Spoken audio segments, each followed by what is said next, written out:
Islam TV.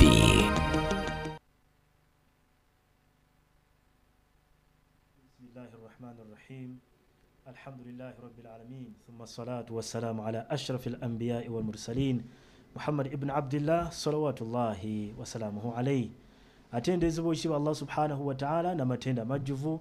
Tumwebaza Allah subhanahu wa ta'ala oyakkiriza nate ne tuddamu okuwuliziganya mu mbeera efaanako bwe tumusaba Allah subhanahu wa ta'ala afule obulamu bwaffe obusigadde mu maaso nga businga okubeera obulungi okusinga obwe tukubye amabega.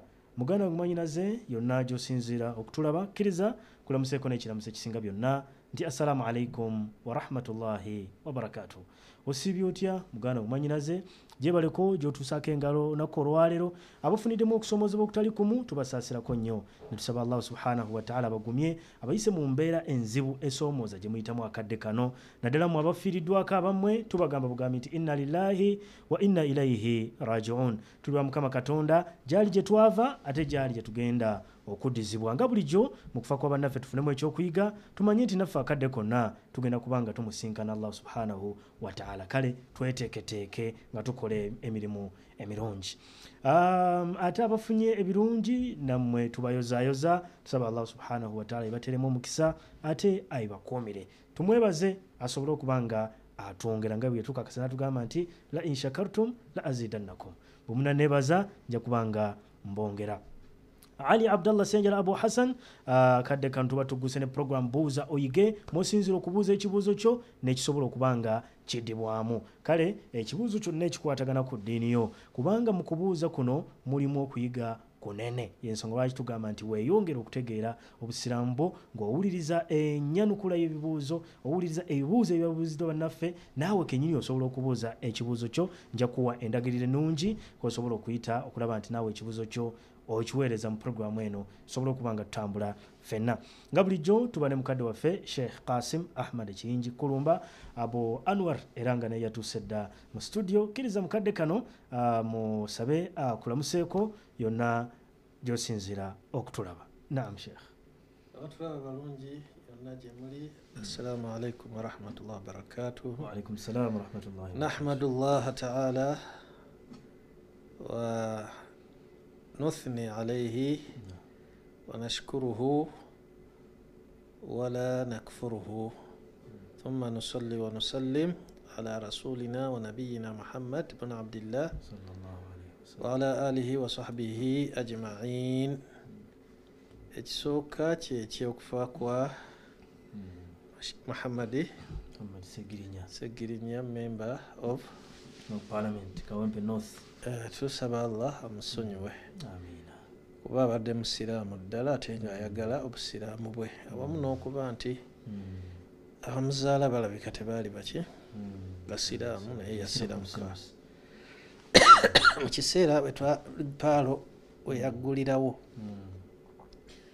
Radio Paalo nga y'omu ku bagiwuliriza ennyo era ng'abeera nnyo ku puroguraamu zange akubanya amasimu.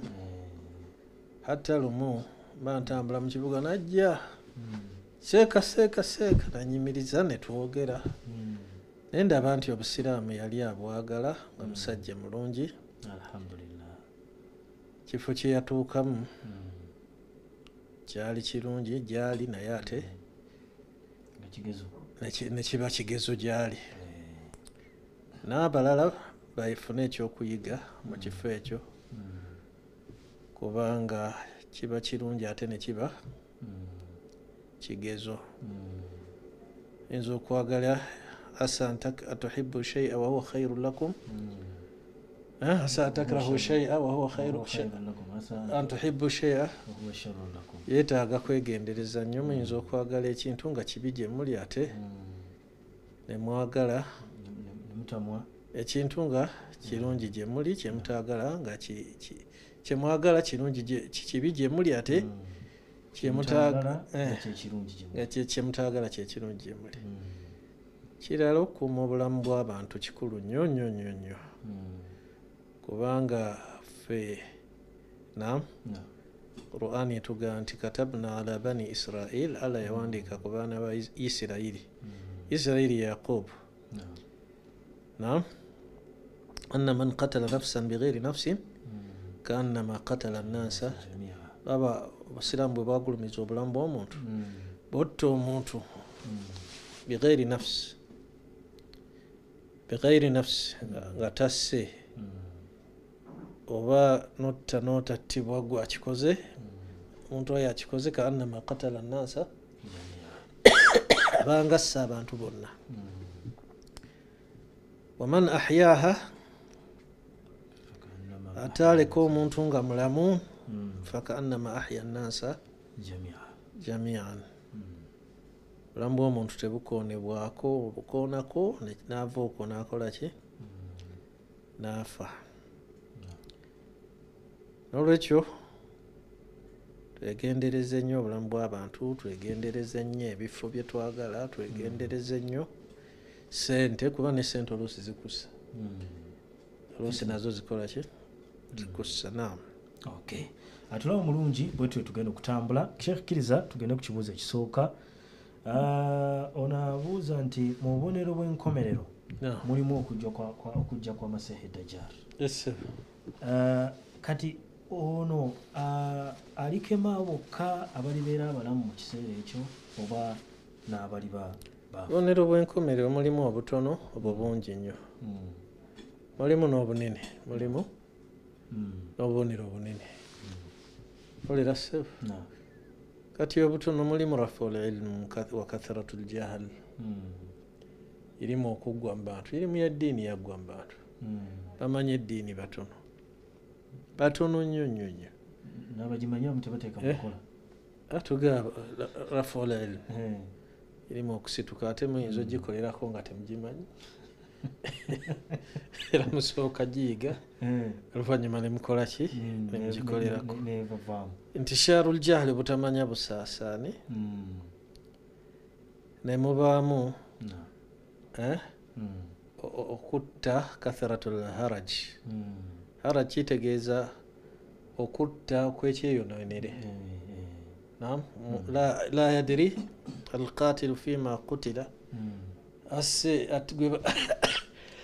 almaqtulu fima qutila attiddwa tamanyi lwaki attiddwa negwe basse nasse naye tamanyi lwaki asse kijja kubaawo abantu nga batta kyeyonoonere ekirala ne mubaamu naam kathratul fawahish byobwonoonefu liyitirire bwenzi wa hakadha ne mubaamu naam kathratu shurbil khamr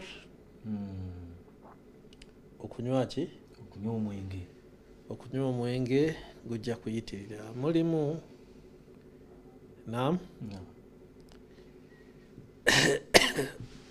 okuwandiika kujja kuyitirira obungi naam kuwandiika kikyategeeza n'okuwandiika kati okuwandiika kwafuuka alatu tiba kutayipinga wekuli printinga n'ebirala omuntu asobola okunyiza munene nga atayipinga naam kathratul fitan ebigezo bijja kuyitirira hata hadisi emwega nti ennyumba tewajja kusigala kebeere ennyumba ya ssubi wabula nga ebigezo bikola ki bigiyingiramu kati ge mativi ago zino essimu zetukwata fitan bigezo byereere simanyi shabakatul internetiya awulira sefu social media kwegamba ebiriko ebisinga ebigasabye ebitono ebyonoona byebisinga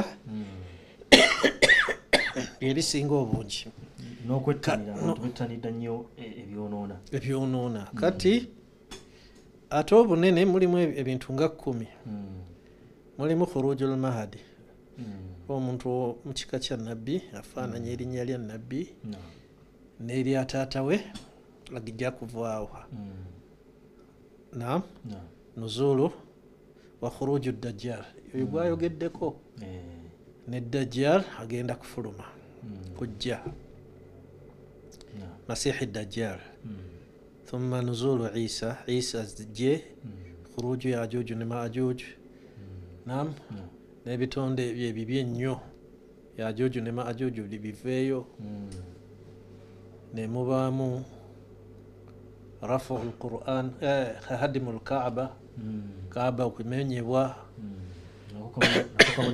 nako kabonero nembaamu rafu alquran quran ekola ki ogisitula eveewo mu bantu eveewo ne ayatul dukhani akabonero k'omukka nemubaamu addabba ensolo egenda okuva mu nsi eramba ku bantu nti ono musiraamu ono si musiraamu nemubaamu tuluu shamsi min maghribiha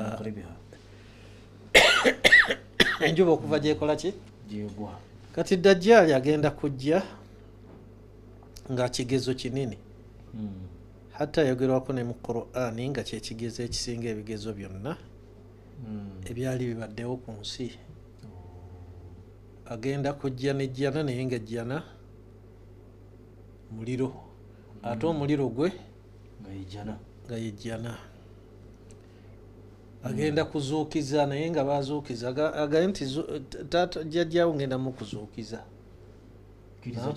kiriza kino amuzuukize naye nga sitaani zezijja mu kifaananyi ateme muntu ebitundu bibiri ng'okiraba ate oluvannyuma akole ki alagire ensi etonyese alagire alkhirba ekifulukwa kivuemu kijjeyo ki zaabu waakyo kati abantu bangi nnyo bagenda mugoberera abasinga bagenda okusinga okumugoberera abayudaaya n'abavubuka kuba abavubuka bo bagenda nakigenda n'abakyala n'abayudaaya tubogeddeko aba asubahani kiri gundi kiri faris irani bagenda mugoberera nnyo okutuusa allah aleete isa alayhi salatu wassalam bwe bayita abala yesu amunoonya oluvannyuma akole ki amutte naye ajuju ne maajuju bajje naamwe abakkiriza balwanyise abakkiriza kutuusa ku mpewo erijja naam empewo erijja ette buli mwoyo ogulimu ki omuntu yenna obusiraamu wasigalewo shiraaru nnaasi abantu abaki ababi abeerere wa alaihim taquumu assaa bonno be bagenda okusangawo enkomero era ya hadiisi ya nabbi naam inna min shiraari nnaas alladhina tudrikuhum assaa inna shiraara nnaas alladhina tudrikuhum assaa wahum ahya abantu abasinga obubi bebe enkomero beerisangawo nga balamu walladhina yattakhiduna alqubura masajid abateeka abafuula entaana emizikiti abateeka ku abazimba emizikiti ku ntaana oba mu mizikiti ne bateekamu entaana kyo si kya mu busiraamu kati okujja kwa masihi dajjaali kigezo naam liman sayudrikuhum eri abo baalisangawo ahya nga balamu abaafa bo abaafa tebalina buzibu naye lwaki tumwekingiriza kubanga mu dduwa gye tusaba mulimu nga tumaliriza esswala abamu baga eri wajibu naye arrajiu annahu sunna okugisoma ala sahih naam ega nti allahumma inni a'udhu bika min adhabi alqabri min adhabi jahannam wa min sharri fitnati almahya walmamat wa min sharri fitnati almasih ad-dajjal lwatu tumusaba kuba tetumanyi anaatusanga oba taatusanga kuba saawa yonna asobola okukola ki okujja n'olwekyo balamu bagenda okusanga masihi dajjal naam muntu si kitonde kirala era alizaalibwa buzaalibwa oluvannyuma akule naam agenda kusooka kweyita kabaka oluvannyuma yeeyite ennabbi oluvannyuma yeeyite katonda kukola ebyo byonna kutema mutulabuzaawo n'atonyesa enkuba agenda okumutta ye isa alayhi salatu wassalamu era eri kimu eriffe abasiraamu lwaki isa agenda kudda naam tagenda kudda nga nabbi wabula agenda kudda katibaa'i nabiyina Muhammad ng'omu ku bagoberezi ba nabbi Muhammad sallallahu alaihi wasallam. Qur'an emwogerako wa innahu la alamun la ilmun lisaa kabonero kaki kankomere. Naam, wa in min ahli alkitabi illa la yu'minanna bihi qabla mawtihi. Ab'ekitabo bonna bw'alidda bali mukkiriza bage nti tewali mwana wa Katonda, tewali Katonda. Ya aya kyete wali nabbi. Ate yawma alqiyamati yakunu alaihim shahida. Kuna kule nkomerero abaweeko obujulizi ebimugenda okumutta okunyonyola eddiini entuufu ekyo ekigenda okumuzza yadau aljizya, omusolo guno oguteekebwa ku bantu abayingira mu nsi ezitali nanzikiriza ezenzikiriza entuufu nga bava mu nzikiriza batuulemu ne babateekako jizya ajja gujjawo. N'ekyo tekiri nti yagujjeewo wabula okukoma kwakyo kugenda kukomaawo naye ng'era kiri mu shariati Muhammadi sallallahu alaihi wasallam, okulamulako nabbi Muhammad. Ekirala kumenya misalaba nakutta mbizzi hatta la yabqa illa dinun wahid wa huwa al-islam, aleme kulekawo ddiini ndala okujjako ddiini emu nga bwebuki munsi yonna bwe busiraamu. N'olwekyo kyekigenda okumussa n'okutta dajjal. Oluvannyuma kubaffe abasiraamu tukakasa nti teyafa, y'omu ku bantu abawangaala ennyo era abagenda okuwangaala ennyo. Fahuwa fi samaa'i ma'a al-malaika, ali mu ggulu ne bamalayika ekiseera kye ekyokufa ng'akomyewo. Thumma yamuutu li annahu insaan, oluvannyuma agenda kufa kubanga naye muki muntu. Abamu bateekamu n'okuwasa, lakin al asanidu dha'ifa sanadi nafu wa sayudfan kigambibwa naye si yekakasa sanadi ntuufu si ntuufu, yetaaga okuddayo okukebera ebitabo maa agenda kuziikibwa wali nabbi Muhammadi sallallahu alaihi wasallam. Naam. Okay. Sheikh, tugende ku kibuuzo ekyokubiri. Onagamba nti bwe mba nsadde sunna adhikaari oluvannyuma lw'esswala nzisomanga bwe nsoma nga nsadde swala yeteeka ya faradha. Kyo adh-dhahir oleeta istighfar. Oleeta istighfar. Noga Allahumma anta as-salam wa minka as-salam, kubanga hadisi wirikana idha nsarafa min as-salah biyavanga muki muswala tajjemu ya sunna oba yaki oba yeteeka istaghfara thalathan gamba astaghfirullah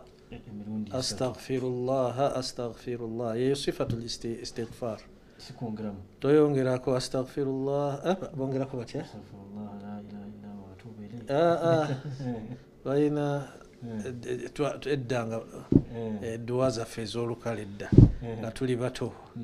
Naam. Astaghfirullah bwatyo bwe yagambanga era ye sunna era kyetuba tugoberera kubanga khairul hadi oba khairul huda Muhammad bulungamu obusinga bwe bulungamu bwa nabbi Muhammadi sallallahu alaihi wasallam. Oluvannyuma n'oga Allahumma anta as-salam minka as-salam tabarakta ya dhal jalali wal ikram. Naye okwongereyo adhikaari sisuubira nti mina sunna kwongera kuno tasbiha emirundi 33 oba mmeka n'ebirala ebyo birabika byeyawulidde swala za farudha wasual tahta dirasa inshallah tujja kweyongera tukisome. Naam. Atulabu mulungi yonna gy'osinziira webale nnyo bali ddala. Tuli mu program Buuza Oyige. Ali Abdallah Senjal Abu Hassan zaali okuweereza ndi ne mukadde wange Sheikh Qasim Ahmad Kingi Kulumba gutambula naye mu nteekateeka eno.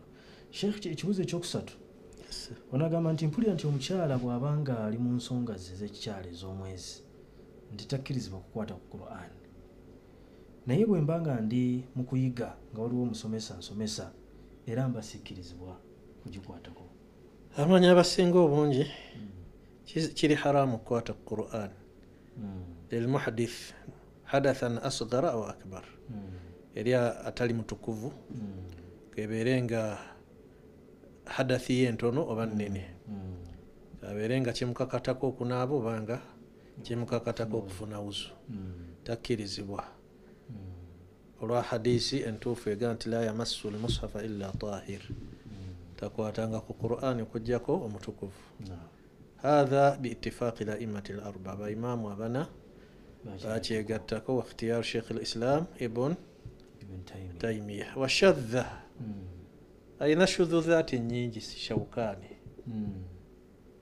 aga nti la osobola okukwatako naga tahir kyakitegeeza omusiraamu naye nga bwe tugenda mu bigambo bya Qur'an ne hadithi tahir tebakikozesa ku musiraamu wabula bakikozesa ku muntu ayina hadathi entono be ennene olwekyo tulina kihamala ku ekyo kukitwalira ekyabajumuhur tiwa hadathi takwata ku Qur'an amma qira'atu al-Qur'ani liljunubi والحائض ثم القرآن وجنبا وحيض وجنبا أيضا باتفاق الأئمة الأربعة فإمام أبانا باتشي قرتكو تتسمى وروا حديث لي حسن يا علي كان لا يحجبه ولا يحجزه عن القرآن شيء إلا الجنابة توالي نبيشي مغانا قسم القرآن وقجاكو janaba alina aga nti amma aljunub fala wala aya alina janaba kebiri aya takola ki tagisoma ne adilla endala kusoma tuli kuwa janaba amma alhaid wa haid فلا إمة الثلاثة وإمام أبسط وهم جمهور الأهل العلم أما نيابسينغو بونجو منهم أئمة الثلاثة atutwalidde baimamu abasatu Ahmad ibn Hanbal Shafi'i na Abu Hanifa bagaana khilafan li Malik kwawukanako ne Maliki wakhtaraha qawla Malik Sheikh al-Islam ibn Taymiyyah kigambo kya Malik ibn Taymiyyah kyeyatwala naye nga al-Zahir omukyalo wa haidhi tasoma takkirizibwa kusoma kuba bagaana wa haidhi owa janaba eno asinga hadath ennene ekirala n'olwa hadithi ya Aisha abamanyi bagyesembesa ka Ibn al-Mulaqqin wa Ibn Rajab wa Ibn Daqiq al-Eid wa Shaykhuna Muhammad al-Mukhtar al-Shinqiti nti tasoma hadithi ega nti kana an-nabi naam كان يتكئ علي حديث قانتي نبي ينس جمانغكو فيقرأ القرآن ناسم القرآن وأنا حائض غنينا نبي يا سما كيتجيزا go mutukuvu osobola okusomera ono awali naawuliriza ekirasinga yali asoma tekyali badde n'amakulu nti nabbi yanneezikanga yanneesigamangako n'asoma Qur'an kuba oledde naawe yali badde tagireeta n'olwekyo bw'oba muhaidhi ayinza okutegeeza omusomesa n'omuga la aqra sisoma kuba tuli bantu bakulu tukola ki okujjako wewabaawo darura obuwaze ng'ebigezo insha Allah والضرورات تبيح المحظورات obuzibu bukkiriza ebiri haramu bigezo ng'ebyo tekirina buzibu omwana ali mu ssomero bagenda kukola kibuuzo naye awatali darura tokkirizibwa kyekisinga obutuufu wahuwa qawlu aktharu salaf ekyobutasoma abakulembera mu basahaba abasinga obungi ne batabiin kujjako Ibn Abbas kyekigambo kyabwe sahabi Abdullah ibn Abbas kyekigambo kyabwe naam atulawo mulungi webale nnyo webali eddala tukyagenda mu maaso ne programu eno buuza oyige naawe osobola okuweereza message ku 0702 46 23 9 0702 46 23 9. Naawe n'omukisa weeguli okuba nti nno okuba essimu yeri ku screen yo oba oyita ku 0758 166 777 0758 166 777 kuba oyita tugenda kubanga tuwuliziganya. Gowa message osobola ogiweereza ku WhatsApp ku 0702 46 23 9 0702 46 23 90 kuba oyita. Tuli mu program buuza oyige w'osinzira okubuuza ekibuuzo kino kiddibwamu ate ntisobola okuba nti tugenda mu maaso mu mbeera efaananako bw'etyo. Era kadde kano genda kubanga funa gamu ku masimu kummwe abayiseemu ku namba y'essimu eri ku screen yo 0758 166 777 0758 166 777. Tuyine Sheikh Qasim Ahmed Shinji Kurumba gwetambula naye mu nteekateeka eno. Sheikh sinagenda ku amasimu katujewo ekibuuzo kino. Ono abuuza nti kikkirizibwa omukyala okusinkana omwami oba omusajja nga tamuzira kumufumbirwa naye nga bamukwano just nga bagendako bugenzi out? La yakhlu Nabbi sallallahu alayhi wasallam yaga atalese kigezo ku basajja naam kisinga bakyala. Abakyala kitegeeza se kirungi eri omusajja kubesembereza mukyala atakola ki atakuzira. Naga buli kibiina kirina fitina ekigezo ne fitinatu ummati ekigezo kyekibiina kyange finnisaai wal maal bakyala naki nsimbi na ssente. Kyobula nti busiramu bwatuuka noga qul lil mu'minina yaghuddu bakakanya bagakuume naam wayahfadhu furujahum bakuume n'obwereere. Kati si kirungi kwetunuulira nkaliriza mukyala naam kubanga bono naam ogenda kuzuulayo ebisikiriza ku mukyala yenna Katonda yamutondanga ebimuliko byakwewunda bikigezo enza kutunuulira butunuulizi kumwenyaamu kwogera kutambula ayinza okuba nga ate amaaso ki. Kati si kirungi kweyawula na mukyala. Nabbi yakigaana la yakhluwanna rajulun bi imra'a illa kana shaytanu thalithahuma. Musajja teyeyawulanga na mukyala wabula sitaani ebeera yakumeka yakusatu. Kati okuziba ebyo byonna wala taqrabu zina aya temusemberera ebyo byonna byakusemberera. Tokkirizibwa kutambula na kwogera naam na mukyala wabbali. Tokkirizibwa mukubira simu. Tokkirizibwa nagamba nasomisaawo nenga kiri haramu essimu ezisinga bakyala ziri haramu. Bakyala bamu kyabayisa bubi. Assalamu alaikum warahmatullahi wabarakatuh. Hello. Assalamu alaikum warahmatullahi wabarakatuh. Wa alaikum salam warahmatullahi wabarakatuh. Kati kyasinze mbuuza ekibuuzo kyange. Yesebo takbira ereetebwa baada swala yeelamulwa etya yogerwako biki?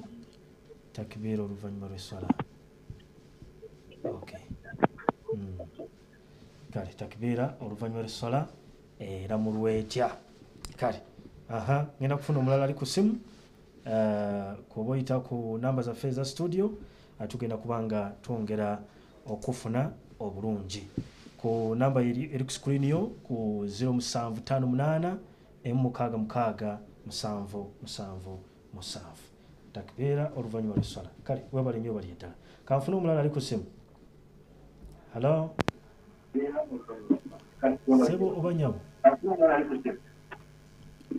Televu ku Salam TV. Wa alaikum salam wa rahmatullahi wa barakatuh. sebo tongere kuda. Okay, tukusaliddwa nnyo. Sobola okuddamu anoyita ku namba eyo. Kale kanfuneyo omulala ali ku simu yo. Ku simu eri ku screen yo 0758 Hello. Wa rahmatullahi wa barakatuh. Wa alaikum salam wa rahmatullahi wa barakatuh. Akati Seeka. Yes sebo. Badde mbuuza. Ani ono omukulu nejo sinzidde? Abdul Hakim. Osinzidde wa sebo? Nsinzidde no Nansana Wamala. Yes sebo, ekibuuzo kyo? Tembadde mbuuza Seeka. Kino batugamba okusaala tuleeta nniya. Era sunna za nniya. Kati kumakya wemba njagala saala subuhi. Nniya eyo njawulawo ntya eya sunna. Okay. Webale nnyo bali eddala. Kanfuneyo omulala. Nniya. Okay. Hello. Ali ku simu. Hello. Yes sir. Assalamu alaikum wa rahmatullahi wa barakatuh. Wa alaikum salam wa rahmatullahi wa barakatuh. Sheikh bali batugamba ani ono omwana wabanga basoma nga ali muhaidhi mu ssomero naye takkirizibwa kusoma Qur'ani. Okay. Ekyo shekhe ajja kwongera bwongezi ku kittaanya naye kakasa tukikonyeeko. Kale kanfuneyo omu asembayo. Hello.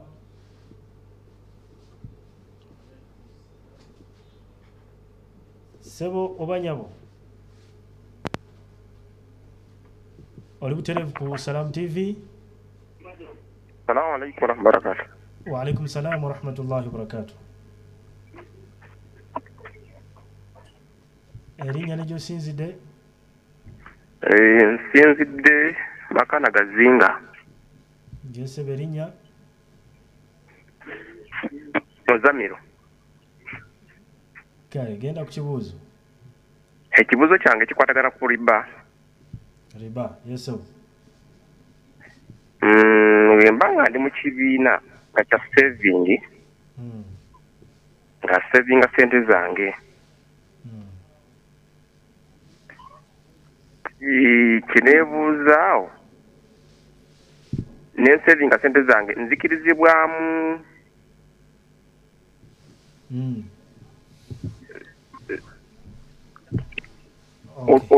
oluvannyuma nga tutuuse ku ngabana nzikirizibwa okunteramu ku magoba sente ezimu kubanga oluziba ziba zeeyobanga mwaka savings emitwalo gyange 5 banyongeramu kezimu oba tebanyongeramu. Kale sebo. Yes sir. Webale nnyo bali eddala. Katukoma. Assalamu alaikum barakatuh. Sheikh. Naam. Nsaba tufundikire kino ekibuuzo eky'omukyala kusinkana omwana. Omukyala tokkirizibwa kweyawula na mwami kojjako nga mwannyoko musajja tokkirizibwa kweyawula na musajja taata wakuzira yekka gwe yeyawula naye naye ne bw'aba ne mulamu wo tokkirizibwa. Kati wantu tulina omuze omubi baga nti bw'ogaba omuze toyongerako.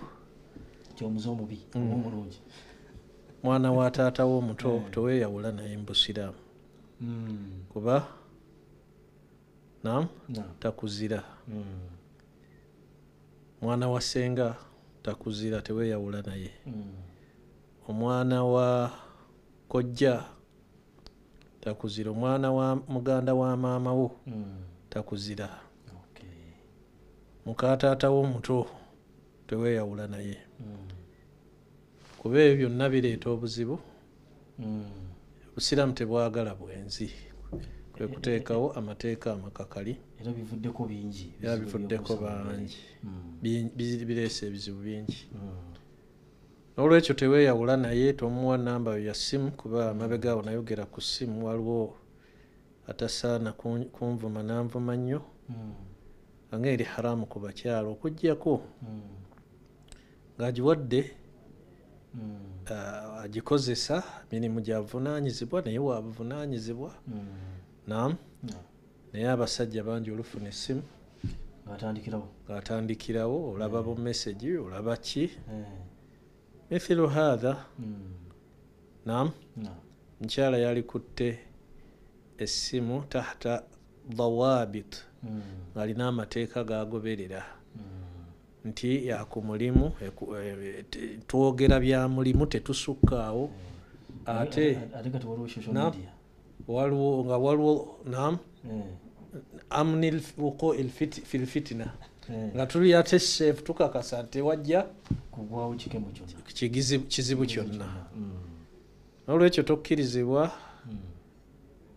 kuwa kugendako out tugendako just out mugende mulye simanyi ebyennyanja n'enkoko naki mutandikira mu kulya byennyanja kuba teryakutwala bweru out nga talina kiki talina kigendererwa toli takusaba simu toli mwennyina akusabye essimu nga talina kigendererwa abaako nekyajagaza era essimu zivuddeko amaka mangi okukola ki kwonooneka olw'okuba nti abazikwata naye nga almakhraj obubonero buli bumu bwokka fadhfar bidhati ddin idha jaakum man tardawna diinahu wa khulqahu bafumbiriganiddwa ababiri singa baba balina eddiini tewaba buzibu naye bataba na ddiini bivaamu bwe bityo naam Sheikh kiriza obudde bwobutambudde